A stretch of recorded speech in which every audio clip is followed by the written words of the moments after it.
Today is February 15th, 2023, and this week there were 164 reported cases of COVID-19 in Charlotte-Mecklenburg County, which shows a 23% decrease over the last 2 weeks. Therefore, each subject is comfortable not to wear a mask. So the purpose of the Living Archive Project is to gather, preserve, and share local history, stories, documents, visual imagery, and memories about the COVID-19 pandemic and its impact on Black, Hispanic, Asian, Indigenous, and other minority communities in Mecklenburg County by means of audio and or visual recorded interviews, documents, photography, and written work. The night school here at Queens is partnering with them to help conduct 6 interviews per group, which will fulfill the community service portion for our Capstone class. So my name is Kaya Shimaponde Scarborough. I am a senior at Queens University of Charlotte, major is communications, minor sports management. I'm Lily Fry. I'm a senior graduating in May with a major in communications and a minor in international studies. Awesome. Who do we have here today? I'm Steven. I am a junior, majoring in sport management and minoring in pre-ministry. Okay, Steven, so we had you do a hand map, and so I just had a couple of questions pertaining to that. So what stood out to you while doing it? I would probably say like drawing what was on my palm. I wasn't expecting that. Mm-hmm. So that kind of stood out to me a little bit, but just how this all kind of came together in a sense, I would say. Okay. And what feelings came to mind when you thought about the pandemic? Annoyed, stressed, and fatigued. Off rip immediately. And what made you think of those 3 words?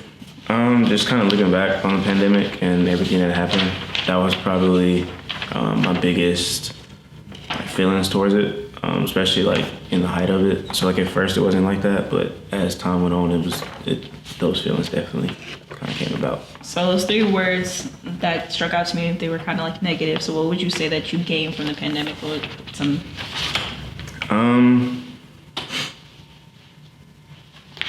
I'll probably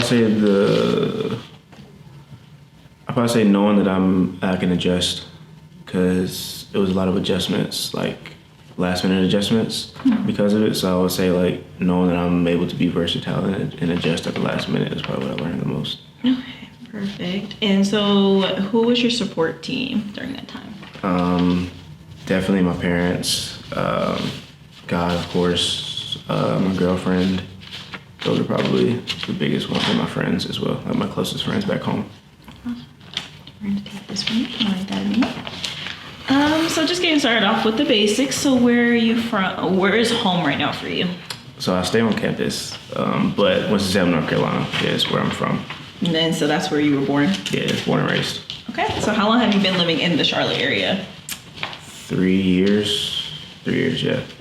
So my next question is, describe your experience during the last 2 years and more of the COVID-19 pandemic.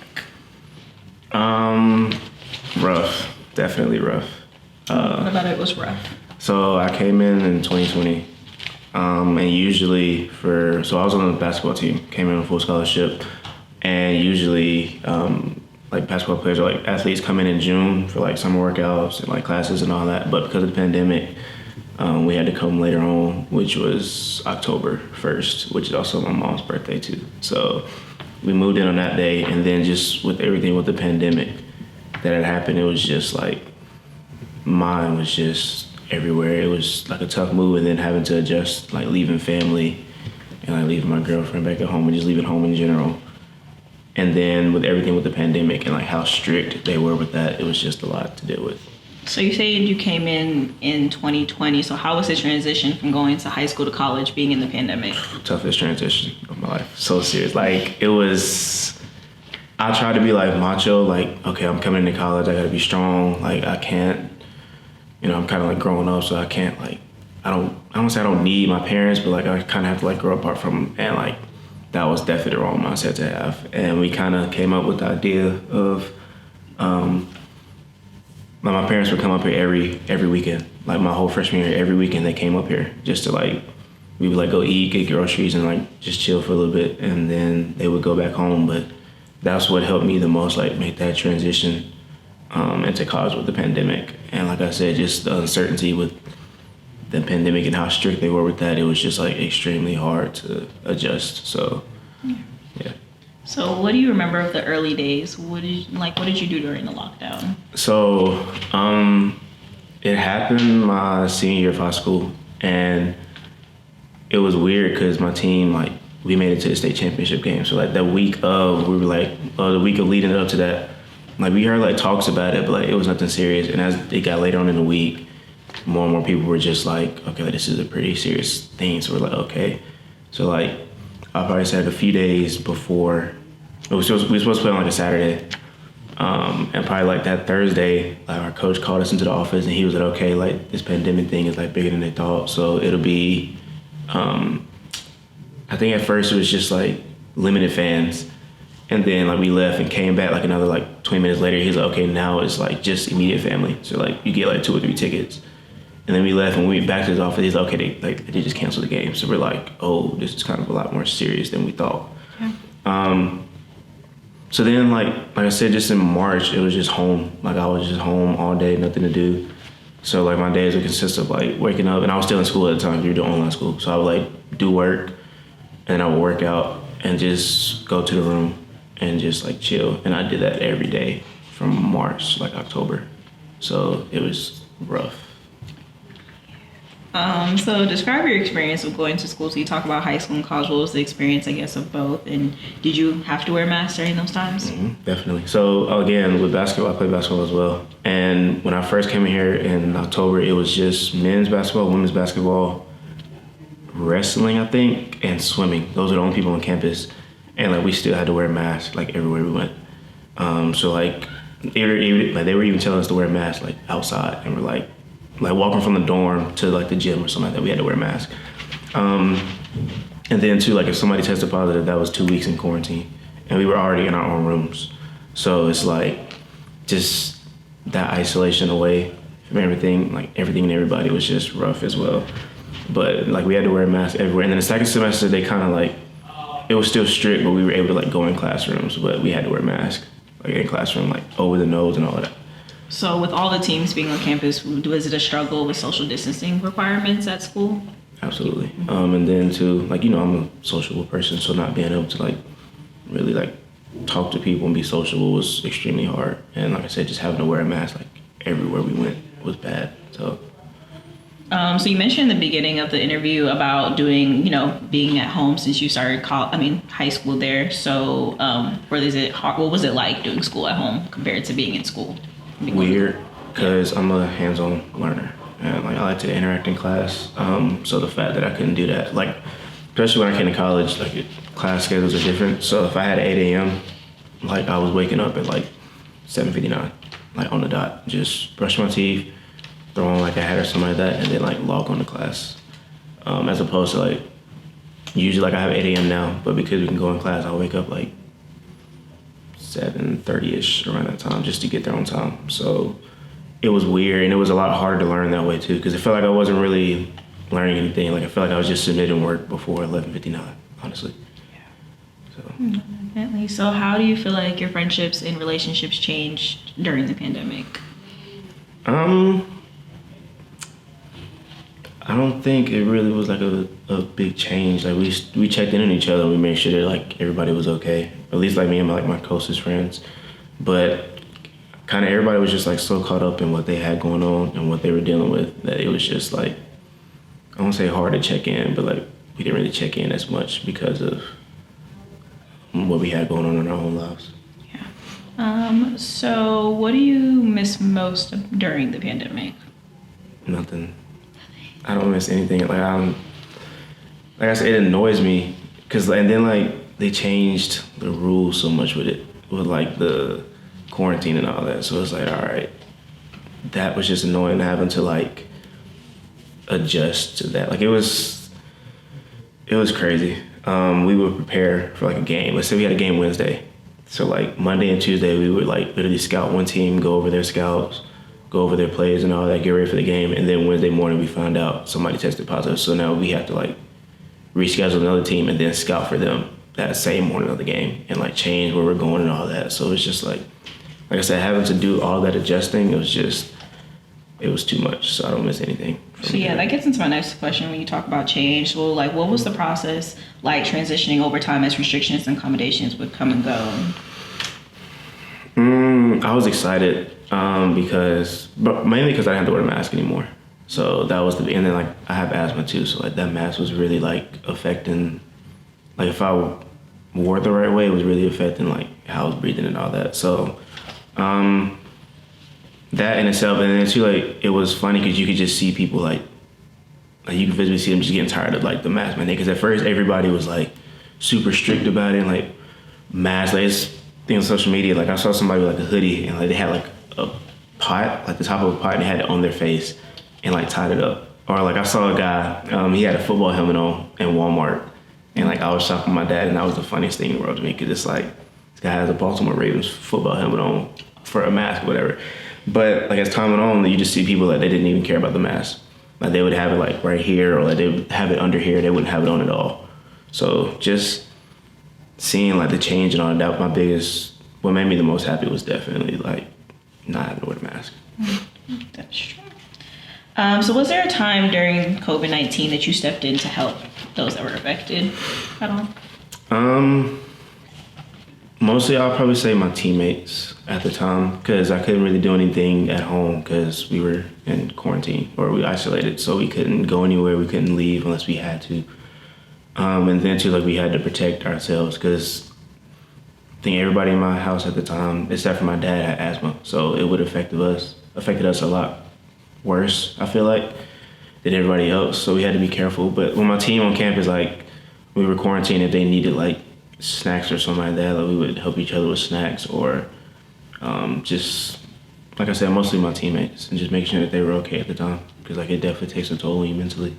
So you talk about mentally, like what do you feel like that was a challenge, or what some of the other challenges that you faced during COVID-19? Yeah, so that was probably like the first time that I probably say that was the first time I went into like a depression, but I didn't really know that's what it was though at the time. Like I just knew something wasn't right because I wasn't myself. And I know I got bad when I didn't want to talk to like my family, because growing up I'm like a huge family guy, like brothers, sisters, mom, dad, and like we talk about everything. So when I didn't want to be bothered with them, I was like, yeah, this is a lot more serious than I thought. And then too, I know I keep talking about like the uncertainty with like basketball, but just like that change, it was just like ridiculous. Like it was just crazy. We were supposed to play like Belmont Abbey in like November, like a Tuesday. Oh no, it was like a Wednesday.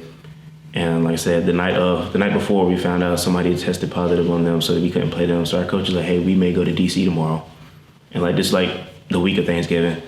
Long story short, like we were in practice the next day. We had to leave to go test. Came back, practiced for like 20 minutes, and we had to go pack because we were going to DC. And all that happened in like less than 12 hours. So it's like, okay, dealing with that and just the uncertainty with that, like there's no stability with there. And then, like I said, with the pandemic and how strict they are, like if somebody tests positive, that's 2 weeks off rip where you just isolated.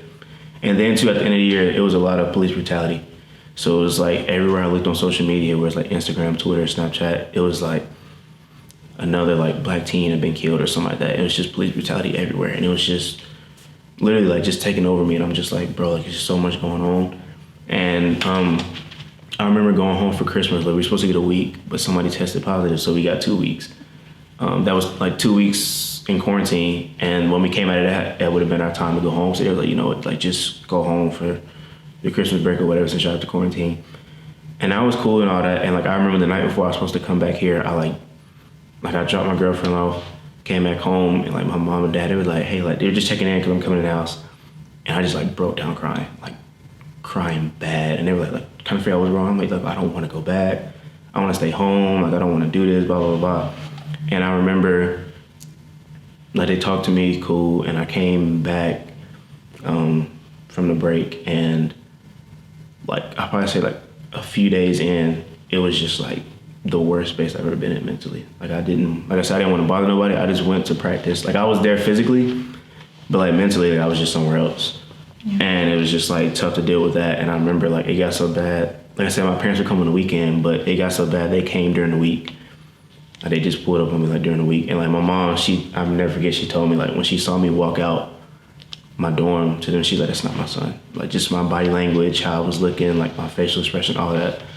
And like they just talked to me, they got my hair right. But just like I said, mentally and all that, just what it did to me, it made me go into depression. So with all those challenges, talking about COVID-19 and talking about the stuff that occurred with Black Lives Matter and George Floyd's death, where do you feel like that, are you able to discuss your mindset of how you were able to overcome it in a sense and put yourself, basically become yourself again? And I kind of just like got back to my roots, honestly, like kind of what my parents taught us, like growing up with the foundation, especially with like God, like I mentioned, just like really like praying and just talking to him. And then also like I made it like that next year, because like I said, it was the end of 2020. So at 2021, like my mindset was like, all right, bro, like you gotta take back control over your mind. And like you can't let stuff like that like affect you too much. So just that in itself, I'm like, all right, like I really had to take over like my mindset again. I really focused on being in the present and being in the moment, and that really helped a whole lot, even with like practices. But like just life in general, like it just helped being in that moment and just being in that present time and like not worrying about the future because I can't do anything about it, or worrying about the past because it's already over. So overall, how do you feel like your life has changed since then, since March 2020, since this first occurred? I honestly like I've gotten stronger from it. I've learned from it. I do wish though, like in quarantine, like I would have like picked up more skills to do. Especially with like TikTok jumping the way it is, or just like with social media in general, you can learn pretty much anything. So I wish I would have picked up more skills. But overall, I definitely say like I'm stronger from it. I've learned from it. I hope we never go back into it again, honestly. But yeah, it definitely had a big impact in making me who I am today. So I'm about to say, what's some personal experiences that you feel like you learned?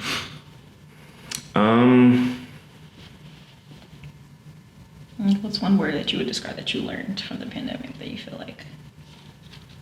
What's one word that I learned? Yeah, just something.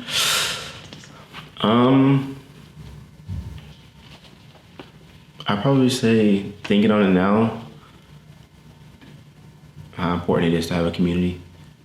Like how important it is to have people in your corner. Because definitely like without my parents, but like without my support system, like it would have, I don't know what could have happened.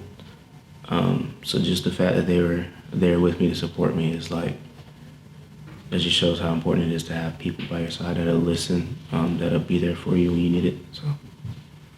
So everybody talks about the life after COVID. What do you think the future will look like in your point of view for us? Do you? It'll definitely be different.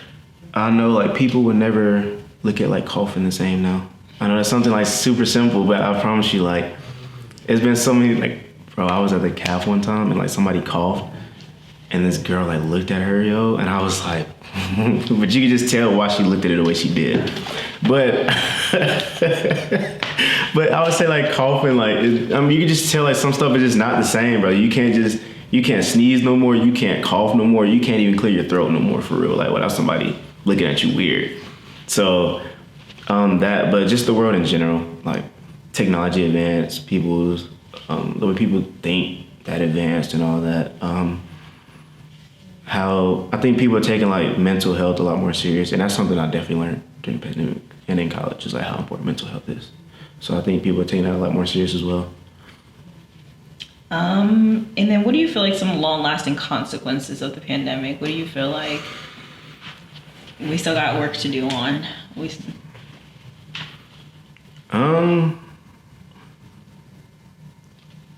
I'll probably say just like,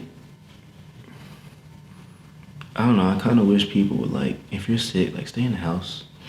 Like if you're coughing and if it's like an aggressive cough, please stay in the house.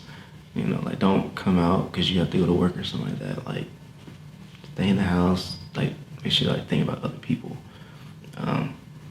But I feel like just that thought of like, I feel like events, like sporting events kind of won't be the same anymore because like you just never know. So like I know like, especially like in college, because we couldn't have any fans. So like that was kind of like weird, but I feel like it won't be like the same at sporting events because people are just maybe like too concerned or too scared a little bit. So I guess my last question to you, as you touched on it a little bit earlier in the interview with being an athlete and stuff. What is the point of view of COVID as being an athlete? Like, how did you feel playing games? Was there an audience, not audience? And if there wasn't an audience, how do you feel playing? Like, does it not feel the same? it definitely doesn't. My senior year of high school, like we were in playoffs, so just that audience, that adrenaline, that atmosphere was just crazy, and it was extremely fun to play in. And then coming into college, like it's your freshman year, basketball and all that, so like you're really excited, but like we couldn't have any fans, so like it was just like us in the gym, like players, coaches, and like refs. That was it. So that's weird because it's like as a player you feed off of that energy and you feed off of that crowd. And like that adrenaline gets going, but because that crowd isn't there, it's like, all right, like you have to bring, like our coach would say it all the time, like bring your own juice, like bring your own energy. So you have to, and if you don't, like it'll affect you.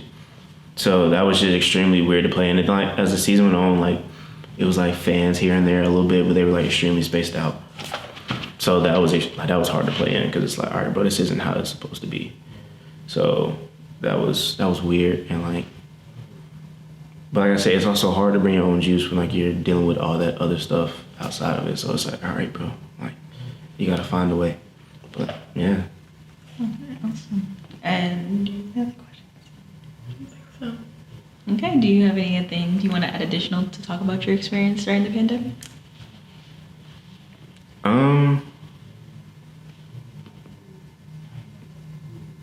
I'll probably say, especially for like African American males, you're not weak if you ask for help. Like it's okay to ask for help. There's nothing wrong with that, and I honestly think it makes you look a lot stronger if you do, because I feel like African American males, they have like this standard put on them, like you always have to be strong, you can't show no emotion. Bro, forget all that. Do what you need to do that helps you, honestly. So I'll probably say, like, if you need help, ask for it. There's nothing wrong with it. Well, that's inspirational right there. Ooh, that's inspirational right there, man. I'm telling you. All right. I think that concludes the interview.